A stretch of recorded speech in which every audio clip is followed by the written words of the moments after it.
नमस्कार साथियों, मेरा नाम जय सिंह है और आप देख रहे हैं DTI टेक्निकल इंस्टीट्यूट। आज की क्लास में हम लोग पढ़ेंगे सीक्वेंस डेटा टाइप के अंतर्गत में टॉपिक आता है जिसे हम लोग बोलते हैं लिस्ट। काफ़ी इंपॉर्टेंट टॉपिक है एग्जामिनेशन के पॉइंट से और पाइथन के पॉइंट से। अगर कोई बच्चा सॉफ्टवेयर को डेवलपमेंट करना चाहता है या फिर कोडिंग को अच्छे से सीखना चाहता है तो उसके लिए इंपॉर्टेंट टॉपिक है जिसे हम लोग बोलते हैं लिस्ट। तो चलिए शुरुआत करते हैं। देखिए, लिस्ट में लिखा गया है list are use to store multiple items in a single variable. अगर आपको कई सारी आइटम्स या वैल्यू को एक ही वेरिएबल में स्टोर करना है तो उसके लिए हम लोग क्या यूज कर सकते हैं, लिस्ट का यूज कर सकते हैं। ठीक है, इससे हमें फ़ायदा क्या होगा, इससे हमें दो फायदे होंगे। पहली बात तो हमें ज़्यादा वेरिएबल नहीं लेने पड़ेंगे, वेरिएबल ज़्यादा ना लेने से हमें ज़्यादा वेरिएबल को याद नहीं करना पड़ेगा। दूसरा टॉपिक ये होगा कि जो हमारी वैल्यू होगी उसका एड्रेस हमें पता रहेगा। ठीक है, नेक्स्ट है, इसमें बताया गया है कि list are one of 4 bits built in data types in Python used to store collection of data that other 3 are tuple, set and dictionary। मतलब सीक्वेंस डेटा टाइप के अंतर्गत में एक तो हो गया लिस्ट और 3 और चीज़ें होती हैं जिसे हम लोग बोलते हैं टपल, सेट और dictionary with the different qualities and uses. इन सभी यानी कि चारों की जो क्वालिटी होती है अलग होती है और साथ ही साथ इनका यूज करने का तरीका और यूज करने का मेथड भी क्या होता है, थोड़ा डिफरेंट होता है। ठीक है, तो और देखिए लिस्ट के विषय में क्या बताया गया है, list are created using square bracket. List का यूज हम लोग स्क्वायर ब्रैकेट के अंतर्गत में करते हैं। तो चलिए हम लोग इसको प्रैक्टिकली देखते हैं तो ज़्यादा समझ में आएगा। जैसे मैंने यहाँ पर लिख दिया ए इज इक्वल टू, बस मैंने स्क्वायर ब्रैकेट लगाया और बंद कर दिया और फिर मैंने यहाँ लिखा प्रिंट। प्रिंट करने के बाद जैसे मैं यहाँ पे लिखता हूँ ए, तो हमें देखिए आउटपुट क्या मिल रहा। हमें आउटपुट जो मिलेगा वो ब्लैंक मिलेगा यानी कि खाली मिलेगा। खाली इसलिए मिला हुआ है क्योंकि मैंने जो लिस्ट है उस लिस्ट में कोई डेटा ही नहीं रखा गया। अगर हमें ये पता लगाना हो कि क्या ये लिस्ट है कि नहीं तो यहाँ पर हम लोग टाइप फंक्शन के द्वारा चेक कर सकते हैं कि क्या ये जो मैंने बनाया है ये लिस्ट है कि नहीं। तो देखिए यहाँ पे मैसेज मिल जाएगा कि इसकी क्लास क्या है, इसकी क्लास जो बता रहा है वो क्या है, लिस्ट टाइप की है। ठीक है, मैं अभी आपको बस ऐसे यहाँ पे दिखा रहा हूँ। अगर मैं यहाँ पे लगा दूंगा करली ब्रैकेट तो ये हमें लिस्ट नहीं बताएगा, हमें क्या बताएगा, डिक्शनरी बताएगा। और अगर मैं यहाँ पे लगा देता हूँ ब्रैकेट तो ये हमें क्या बताएगा, ये हमें बताएगा टपल। ठीक है, तो बस ऐसे ही समझाने के लिए आपको मैंने किया था। फिलहाल यहाँ पे जो हम लोग इस ट्यूटोरियल में चर्चा करेंगे वो लिस्ट की चर्चा करने चल रहे हैं, तो इसलिए हम लोग लिस्ट का टॉपिक ही रखें तो ज़्यादा अच्छा होगा। इसके बाद में अगर आपको लिस्ट में कोई आइटम्स ऐड करना हो तो ऐड करने के लिए क्या करते हैं आपको आइटम ऐड करने के लिए यहाँ पे कॉमा सेपरेटर का यूज करते हुए जितने भी वैल्यू आप स्टोर करना चाहें उनको स्टोर कर सकते हैं। जब आप प्ले करेंगे तो वो वैल्यू दिखाई भी देगी। अगर हम इसको देखना चाहें तो देख भी सकते हैं। जैसे मैंने इसको टाइप यहाँ से हटा दिया और इसको मैंने प्रिंट किया तो देखिए हमें दिखाई दे रहा, यानी ये देखिए ये सारी वैल्यू में क्या हो रही है, दिखाई दे रही है।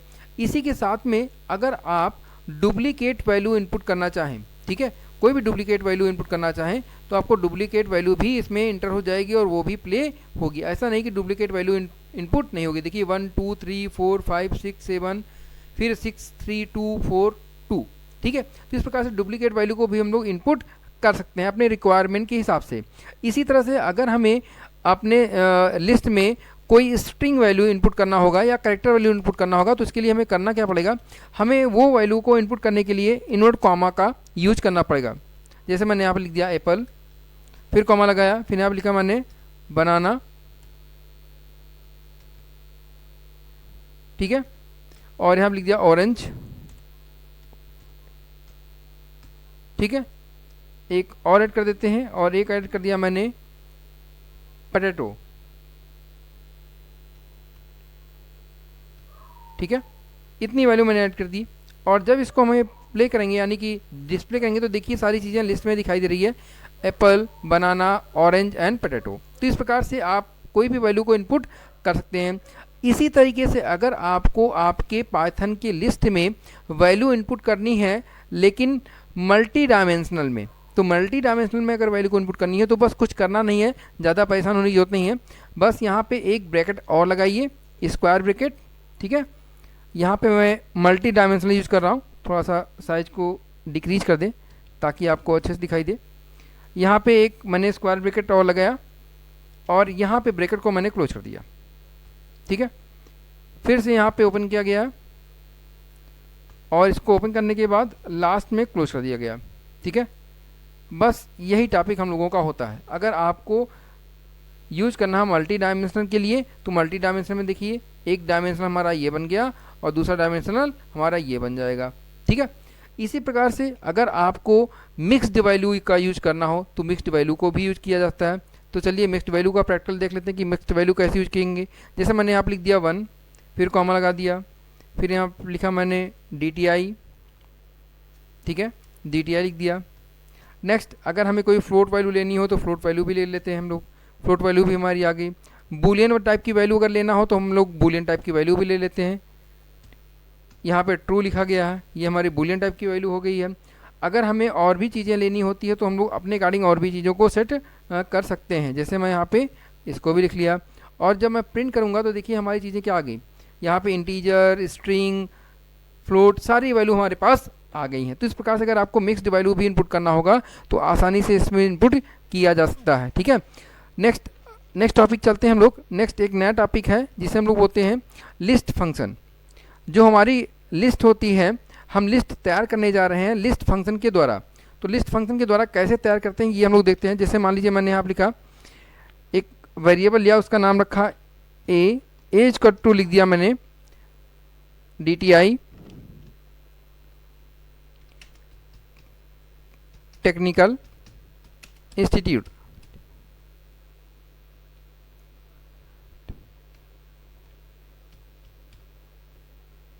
ठीक है। और इसको मैंने क्या किया, प्रिंट कर लिया। जब मैं इसको प्रिंट करूंगा किसको, ए को, तो मुझे ये डिस्प्ले होगा, ठीक है। यहाँ लिखा हुआ DTI टेक्निकल इंस्टीट्यूट, इस प्रकार से हमें डिस्प्ले हो रहा। लेकिन अभी इसमें कुछ लिस्टिंग नहीं की है, मतलब लिस्ट फंक्शन का मैंने यूज नहीं किया है। अगर मुझे इसमें लिस्ट फंक्शन का यूज करना है तो बस यहाँ पे मैंने लगाया, यहाँ पे मैंने लिखा लिस्ट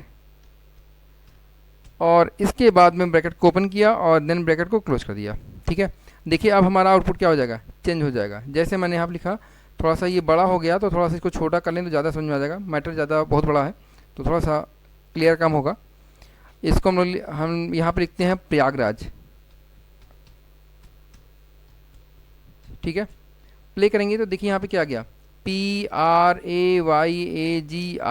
सारी चीज़ें क्या हो गई, अलग अलग आ गई ना। तो ये किस में कन्वर्ट हो गई, लिस्ट में कन्वर्ट हो गई हैं। यानी कि लिस्ट फंक्शन के द्वारा हम लोग इसका यूज कर सकते हैं। नेक्स्ट टॉपिक चलते हैं हम लोग। नेक्स्ट टॉपिक काफ़ी इंपॉर्टेंट आपके एग्जामिनेशंस के पॉइंट से, जिसे हम लोग बोलते हैं स्प्लिट, ठीक है।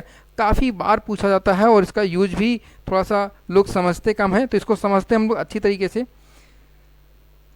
यहाँ पे सबसे पहले हम लोग यहाँ पे देखते हैं, यहाँ पे मैंने एक लिस्ट बना ली है और लिस्ट में लिखते हैं हम लोग 1 से लेकर के 1, 2, 3, 4, 5, 6, 7 और 8 तक की वैल्यू ले लेते हैं, ठीक है। ये मैंने लिस्ट बना ली है, ठीक है। और इसको मैं प्रिंट करा लेता हूँ एक बार, ताकि आपको डिस्प्ले में दिक्कत ना हो, ठीक है। जब मैंने इसको प्ले किया तो यहाँ पे देखिए एक सिंटेक्स एरर आ गया। यहाँ पे मैंने इन्वर्ट कॉमा डबल लगाया है, वहाँ पे सिंगल लगाया, इसलिए एक एरर आ गया। अब इसको प्ले करूँगा तो ये हमें डिस्प्ले होगा नॉर्मली, ठीक है। अच्छा चलिए, ये तो डिस्प्ले हो रहा है। आगे चलते हैं। इसको हमें स्प्लिट का मतलब क्या होता है, स्प्लिट का मतलब होता है ब्रेक करना, तोड़ना, ठीक है। लॉजिकली रूप से इसको तोड़ देने के लिए हम लोग यूज़ करते हैं स्प्लिट का। तो स्प्लिट को तोड़ने के लिए हम लोग क्या यूज करते हैं, स्प्लिट फंक्शन का यूज किया जाता है। कैसे तोड़ते हैं ये देखते हैं हम लोग, ठीक है। यहाँ पे मैंने लिखा प्रिंट, इसके बाद में यहाँ पे लिखना पड़ता है स्प्लिट। स्प्लिट के बाद में मैंने ब्रैकेट ओपन किया और ब्रैकेट ओपन करने के बाद में यहाँ पे मैंने लिखा कॉमा, उसके बाद में स्पेस, इनवर्ट कॉमा, फिर कॉमा, उसके बाद में 2 लिख दिया, ब्रैकेट को बंद किया। जैसे हम लोग ब्रैकेट को बंद करेंगे और प्ले करेंगे तो देखिए हमें आउटपुट मिल जाएगा। यहाँ पे आउटपुट जो हमें मिल रहा है वो यहाँ पे स्पेस दे दिया, थोड़ा सा रॉन्ग मिल रहा है। अब देखिए यहाँ पे हमें जो आउटपुट मिल रहा है वो एकदम सही मिल रहा है, ठीक है। यानी स्प्लिट हमें हुआ है और 2 विंडो में स्प्लिट हुआ। देखिए यहाँ पे जो ये आउटपुट है ये हमारा पहला वाला आउटपुट था इसका, और ये देखिए स्प्लिट वाली विंडो है। तो स्प्लिट वाली विंडो में देखिए 1 स्प्लिट हुआ है और क्या स्प्लिट हुआ, 2 स्प्लिट हुआ है। यानी कि देखिए 2 हमारे स्प्लिट हो गए हैं। अगर इसी चीज़ को हम लोग चेंज कर दें, यहाँ से 3 टाइम्स कर दें तो क्या होगा, देखिए देखते हैं। इसको मैंने कॉपी किया और कॉपी करने के बाद पेस्ट कर दे रहा हूँ और यहाँ पे वैल्यू को चेंज कर देता हूँ। ठीक है, यहाँ पे 2 की जगह पे मैं कर दे रहा हूँ 5।